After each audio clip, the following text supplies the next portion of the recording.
pas énormément de news aujourd'hui. Il n'y a pas eu, énormément de choses, même si aujourd'hui, il faut quand même qu'on le note, le ministère de l'Intérieur et Bruno Retailleau dévoilent ensemble des mesures de sécurité qui sont proposées aux entrepreneurs crypto avec application immédiate. Et oui, parce qu'on sort tout juste des enlèvements crypto qu'il y a eu.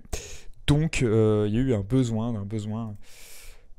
de prendre des mesures et des actions de la part du gouvernement français. Voici les mesures. Merci à Grégory Raymond qui nous a fait un petit récap ici, rapide. Accès prioritaire au numéro d'urgence 17 et audit de sûreté des domiciles, briefing de sécurité, création d'un double point de contact, formation des forces de l'ordre, lutte contre le blanchiment crypto, c'est nickel, c'est une bonne chose. Et dès lundi, travail avec des opérationnels pour renforcer la sécurité du secteur. Donc c'est cool. C'est cool qu'ils prennent des mesures, mais la réalité c'est que si on était dans un pays sûr, ce genre de choses n'arriverait pas. Donc c'est sympa, mais si la justice faisait bien son boulot, on aurait moins de problèmes en réalité. Parce qu'il n'y a pas ça dans d'autres pays. Je suis sûr qu'il y a plein d'influenceurs crypto aux États-Unis ou en Arabie Saoudite et ils n'ont pas ce problème-là parce que la justice elle est un peu moins laxiste, mais c'est pas très grave. Confiance, en fait c'est hyper grave. Allez, deuxième sujet, BlackRock se lance dans la DeFi avec son fonds tokenisé Build. Ok, c'est un sujet intéressant parce qu'en fait, BlackRock, toujours plus dans le monde du Web3, de la DeFi, c'est hyper intéressant parce qu'il se lance donc du coup dans la tokenisation. C'est marrant parce qu'il y a beaucoup de choses là qui se passent autour de la tokenisation. C'est une très bonne chose, je pense. C'est un peu l'avenir du Web3, la tokenisation. Et c'est en train de se passer. Build, qu'est-ce que c'est? Build, c'est un acronyme pour... Laissez-moi le retrouver. Allez, je vais pas le retrouver, c'est super ça. BlackRock USD Institutional Digital Liquidity Fund. C'est quoi l'objectif en bref du build? Donc c'est un token qu'ils vont émettre avec une entreprise qui s'appelle Securitize. Et le build, c'est un token qu'ils vont émettre qui permet de s'intégrer donc dans plusieurs applications DeFi. Et en fait, qu'est-ce que ça fait?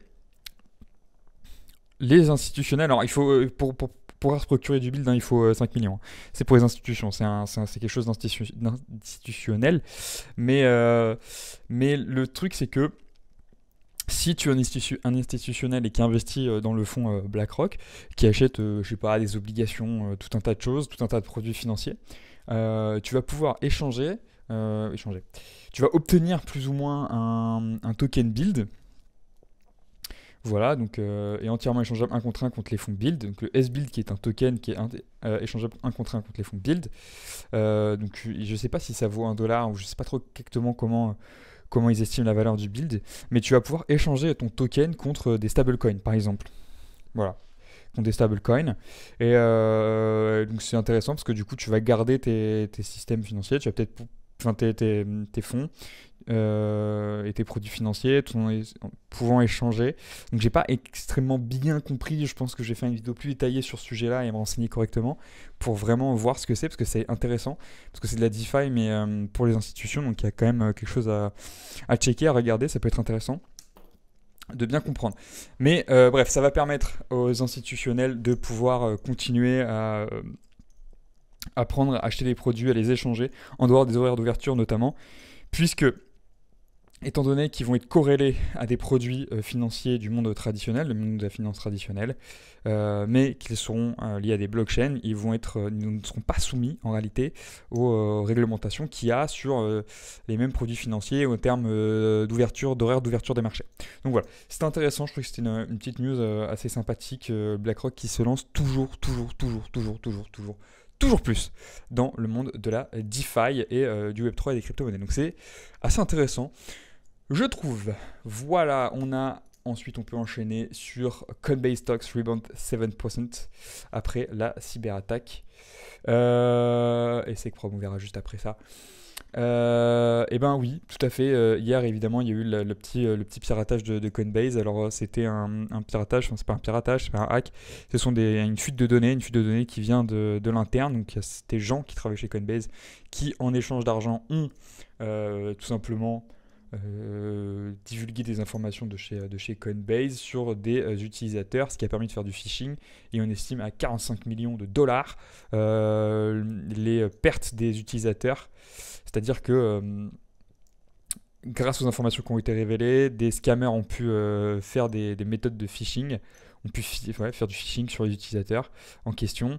Et l'extorsion totale serait de 45 millions de dollars. On rappelle que la Coinbase a un budget entre 180 millions et 400 millions de dollars pour rembourser toutes les personnes qui se seront fait pirater, qui se sont fait ficher plutôt. C'est le meilleur terme, c'est le bon terme.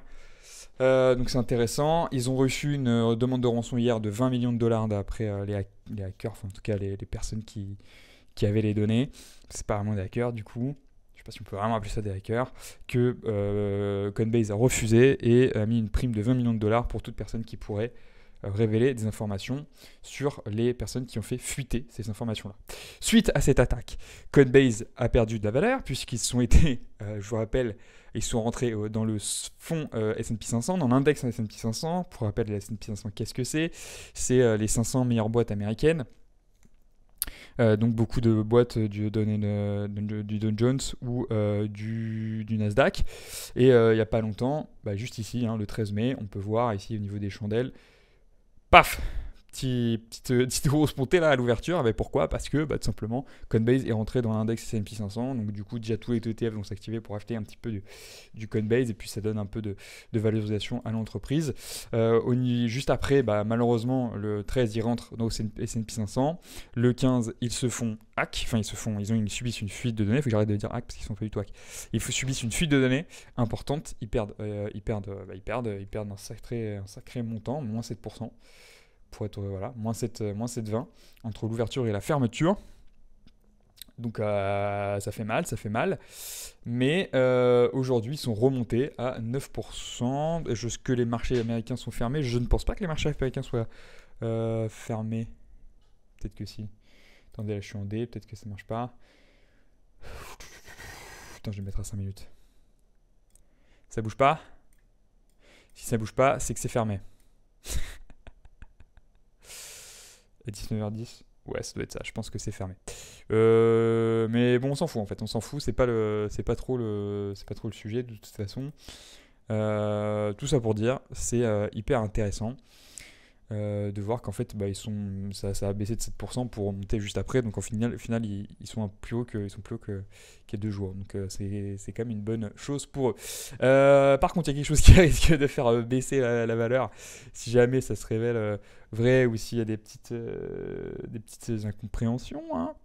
C'est la SEC regarde en train d'investiguer parce que Coinbase aurait un petit peu menti lors de son IPO en 2021, un peu menti, pas totalement mentir, mais ils auraient, on ne sait pas, ils auraient un peu gonflé les chiffres, gonflé les stats sur leur nombre d'utilisateurs valides. Paf.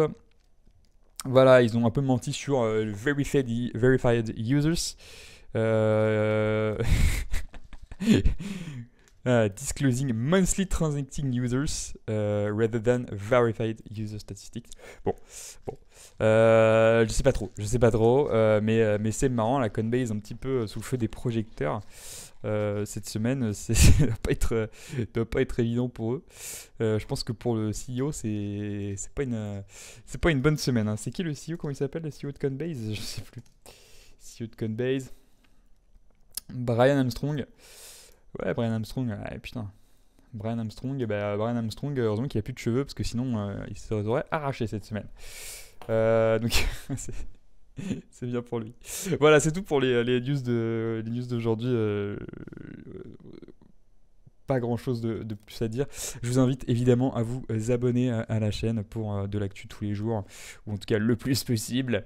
Vous pouvez me suivre sur Twitter, bien évidemment, Julien Chain, et sur Twitch, Pnigis. Oui, c'est pas le même pseudo parce que j'ai un autre pseudo, je suis aussi un artiste, je fais de la musique. Donc vous pouvez me rejoindre sur Twitch et sur X, et peut-être que je sortirai d'autres. Vitalik Buterin. Tous les jours, je fais un petit nouveau follow. Un nouveau petit follow follow sur ce compte, c'est marrant. Voilà, donc n'hésitez pas à me follow. Je vous souhaite une excellente journée. Vu qu'on est vendredi soir, je vous souhaite aussi de passer un très bon week-end. On se retrouve de toute façon demain peut-être un peu plus tôt que d'habitude. Et voilà, je vous fais les bisous et ciao, à plus.